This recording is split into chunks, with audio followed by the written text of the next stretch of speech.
कुछ लोगों को लगता है प्रभु के आने में बड़ी देर हो रही है। Actually this is our mathematics problem. ये हमारा थोड़ा मैथमेटिक्स का प्रॉब्लम है।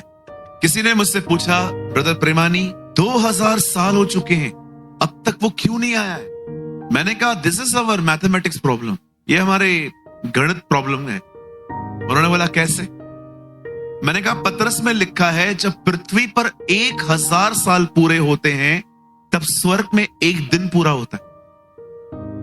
बाइबल कहती है प्रभु की दृष्टि में 1000 वर्ष एक दिन के समान है। मैंने कहा घाई क्यों कर रहे हो, उसे गए हुए से 2 दिन हुए। परमेश्वर की दृष्टि में यीशु मसीह सिर्फ 2 दिन पहले स्वर्ग गया। अगर वो नहीं आ रहा है ना अब तक तो धन्यवाद दो कि वो तुम्हें मौका दे रहा है तैयार होने का। इसीलिए बाइबल कहती है उसके धीरज को, उसकी दया जानो, क्योंकि वो किसी को नहीं चाहता कि कोई नाश हो। वो चाहता है हर एक को मन फिराव का अवसर मिले और हर कोई पश्चाताप करे और उसके पास लौट आए।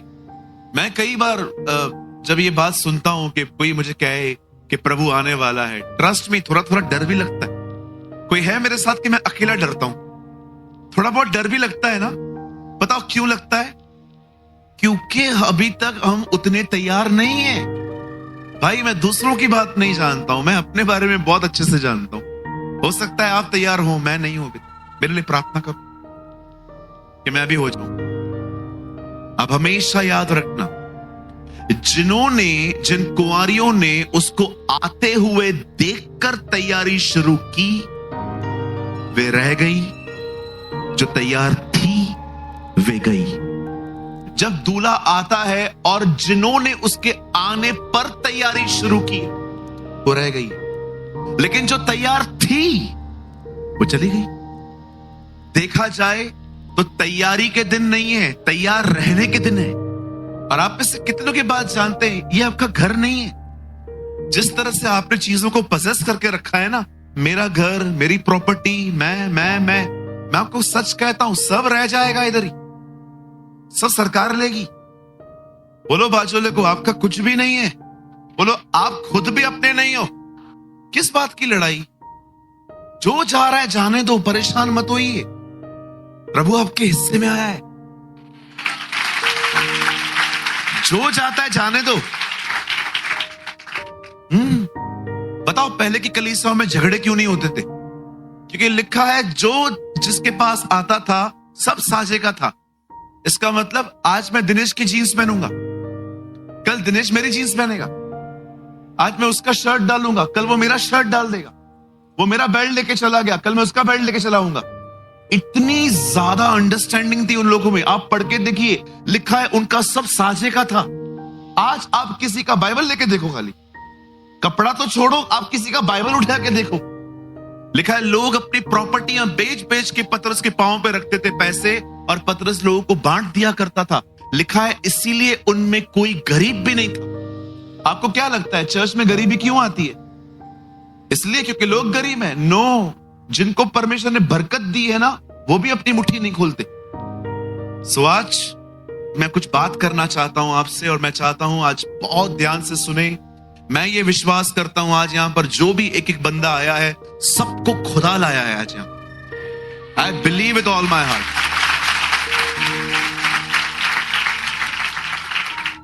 चलिए मेरे साथ बाइबल खोलिए। Open your Bible with me.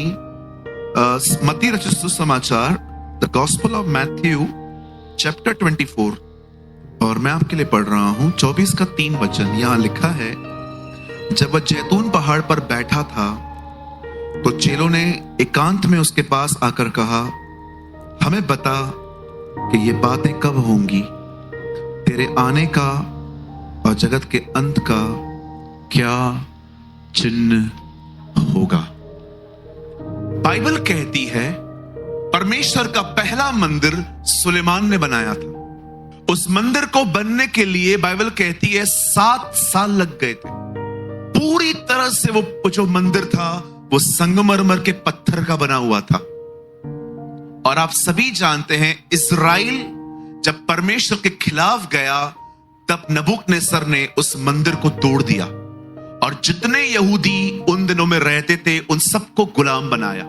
लेकिन कुछ सालों के बाद बाइबल कहती है बेबीलोन के शासन में एक ऐसा राजा पैदा हुआ जिसका नाम था क्रूसो, और परमेश्वर ने उसका मन उभारा और कहा यहूदियों को जाने दे कि वो अपना मंदिर फिर से बनाएं। और बाइबल कहती है ये मंदिर फिर से बना, लेकिन कुछ समय के बाद ये मंदिर फिर से टूटा और फाइनली इस मंदिर को बनाया नए नियम के एक राजा हेरोदस ने। और अब मैं आपको बताना चाहता हूं इस मंदिर को बनाने में 46 साल लग गए थे। 46 इयर्स।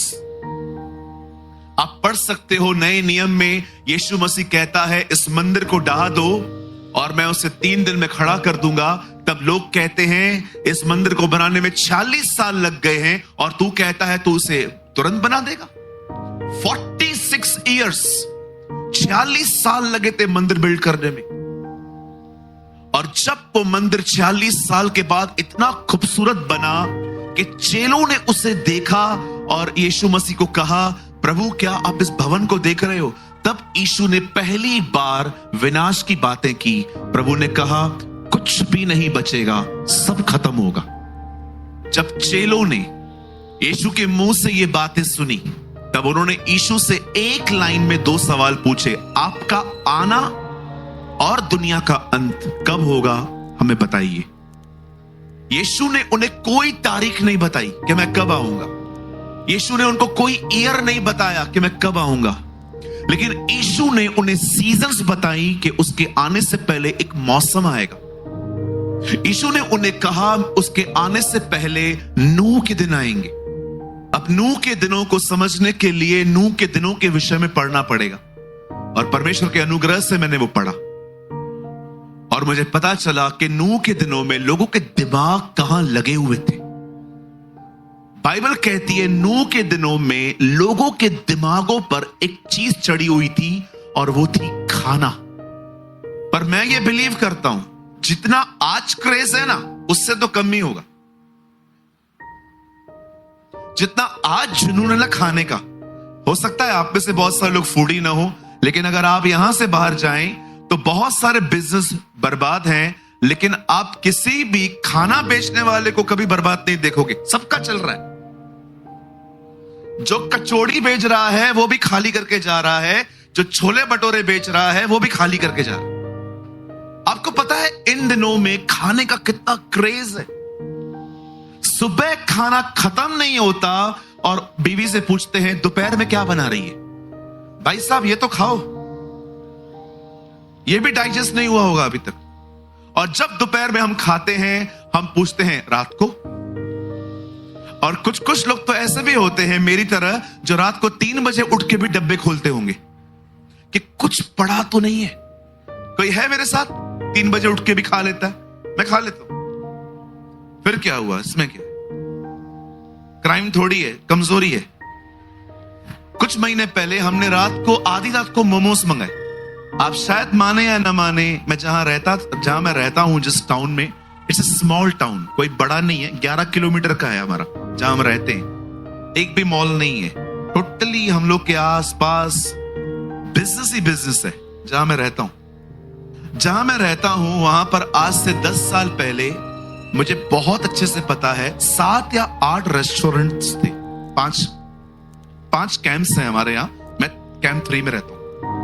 आज उसी 11 किलोमीटर के दायरे में 1150 रेस्टोरेंट्स हैं।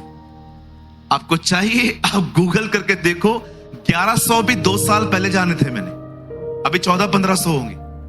छोटे छोटे स्टॉल, बड़े बड़े स्टॉल, यहाँ वड़ा पाव मिल रहा है, वहां पर छोले मिल रहे हैं, वहां पर कुलचे मिल रहे हैं, कहां क्या मिल रहा है, और सब फुल है। कोई भी फारिग नहीं बैठा है कि आप जाओगे और 2 मिनट में दे देगा। रुको रुको रुको, ऐसे बात करते हैं जैसे फ्री में मांग रहे हैं। मुझे आज भी याद है मैं कुछ दिन पहले किसी के पास गया और मैंने कहा सर ये दे दो। रुको, मैंने कहा प्रभु क्या एटीट्यूड है यार, मैं तो कुछ हूं ही नहीं यार। ऐसे बोला वेट करो, सरकारी काम 6 महीना थाम। खाने के लिए इतना एटीट्यूड यार, सोना बेचते तो मारे डालते लोग। सच्ची बोलता हूं, ऐसे ऐसे बात किया। रुको, एक्चुअली बहुत लोग खड़े हुए थे, कोई भजिया मांग रहा था, कोई दाल मांग रहा था, कोई पकवान मांग रहा था। मैं बीच में गया, मैंने कहा अंकल आलू का भजिया है क्या? विश्वास करो मुझे भी गुस्सा आया, मैं भी चला आया। ब्रदर फिर क्या खाया? भूखा रहा। घमंड गंदी चीज है, भूखा रख देती है। बोलो बाजू वाले को, घमंडी भूखे रह जाते। मैंने इन दिनों में घमंड का नया डेफिनेशन जाना। आपको बताऊं, कोई घमंडी फील नहीं करता वो घमंडी है। जॉइस मेयर सिस्टर ने स्टॉल लगाया और स्टॉल पे नया सीडी उन लोगों ने शो किया। सीडी का नाम था घमंड न करो। लोग वहां से गुजर रहे हैं, कोई सीडी नहीं खरीद रहा है, किसी को बिलीव ही नहीं हो रहा कि उसमें घमंड है। सब देख रहे थे, घमंड घमंड तो मुझ में है ही नहीं, चलो। आप जानते हो घमंडी की सबसे बुरी बात क्या है? अपनी चलाते, सिर्फ अपनी चलाते हैं लोग। सबकी सुन लेंगे, चलाएंगे अपनी। और याद रखो, अगर आपको लगता है ना आप बहुत नम्र हो, आज किसी बुरे व्यक्ति से मिलके देखो, आज किसी बुरे व्यक्ति से मिलके देखो और पूरी गलतफहमी दूर हो जाएगी।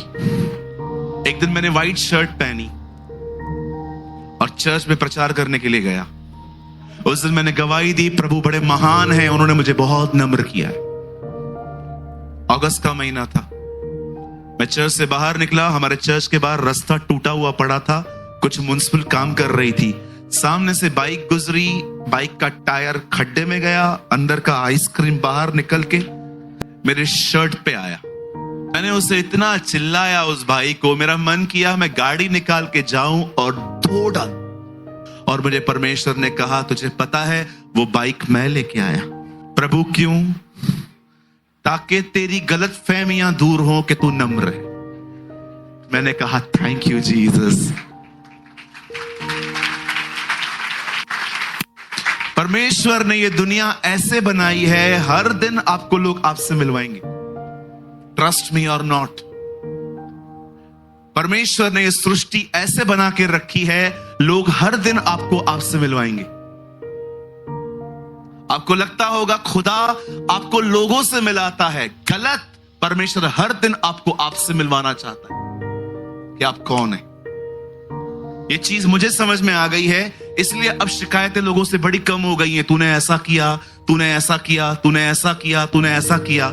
मुझे लगता है नहीं, मुझे परमेश्वर लोगों से नहीं मिलवाता, मुझे परमेश्वर मुझे खुद से मिलवाता है कि मैं खुद की गंदगी को पहचानूं। समझ में नहीं आ रही होंगी ना ये बातें, है ना? भविष्यवाणी है ही नहीं कुछ, ना हाथ रखना है, ना पांव रखना है, कुछ है ही नहीं।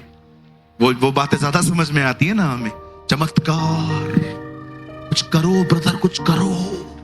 मैं सोच रहा हूं अभी मैं भी भीड़ इकट्ठी करने के लिए लगा दूं नाम के आगे प्रॉफिट जी, सूरज प्रॉफिट जी, चमत्कार करने वाला, भविष्यवाणी करने वाला, हाथ रखने वाला। सुनील भाई जगह ढूंढो, अभी मैं नेक्स्ट मीटिंग में बैनर लगाने वाला हूं यहां पर प्रॉफिट जी का। सब आएंगे, पैसा भी दे के जाएंगे, प्रार्थना भी करवा के जाएंगे। खाली हाथ खाली सर, है ना? आजकल लोग टाइटल के पीछे कितना भागते हैं ना। I was in a place called Karnataka. Do you know Karnataka? 4 लोग वहां खड़े थे, 4 स्पीकर्स थे। एक को खड़ा किया गया, आप बताइए आप कौन हो? उन्होंने कहा मैं सो एंड सो हूं। बड़ी डिग्रियां बताई उन्होंने। दूसरे ने भी अपनी डिग्रियां बताई, तीसरे ने भी अपनी डिग्रियां बताई, लेकिन चौथा उसने अपना इंट्रोडक्शन ऐसे दिया जो मैं कभी आज तक नहीं भूल पाया हूं। उसने कहा मैं उस खानदान का हूं जिसको परमेश्वर ने अदन की वाटिका में से निकाला और सिर्फ उसके अनुग्रह से बचाऊं। Wow, what a man, what a man of God. मैं सिर्फ एक पापी हूं, उसकी दया से बचाया गया। हालेलुया। अरे कौन है हम? किस बात का घमंड है हमें? हुआ हम हैं कौन? किस चीज का प्राइड है? कुकर प्रेशर में से बाफ निकलती है ना, सेकंड भी नहीं दिखाई देती है। सेकंड मैंने बहुत बार देखा है, जब मम्मी कुकर प्रेशर लगाती है ना, मैं देखता हूं जाके, क्योंकि बाइबल में इसका जिक्र है, और मैं देखता हूं बाफ कितने सेकंड के लिए दिखती है, सेकंड के लिए भी नहीं दिखती है। याकूब में लिखा है तुम्हारा जीवन है ही क्या बाफ की तरह, आज हो कल दिखोगे भी नहीं। आइए अपने पास वाले से कहिए, भैया हमेशा नम्र बने रहो। नम्र व्यक्ति ऐसे नहीं होते, है ना? आपको लगता होगा ना पास्टर कितना नम्र है। नम्र व्यक्ति इससे पहचाना जाएगा जब चिमटी मारेंगे तब वो क्या करता है। नम्रता से ही जाहिर होती कि मैं कैसे बैठता हूं। नम्रता ये होती है जब आपके बाजू वाला को कहता है थोड़ा और आगे बढ़ना, थोड़ा और आगे बढ़ना। कितना बढ़ूं? क्या है, तू ही बैठ।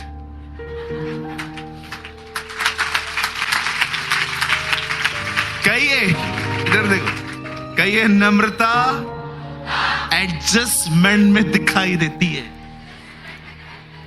अरे ये कैसी शिक्षा है, क्यों आया मैं यहां पर, उधर ही जाता प्रॉफिट जी के यहां। सुनिए, आइए यहां देखिए, क्या करूं आजकल दिल जलता है मेरा इन चीजों से।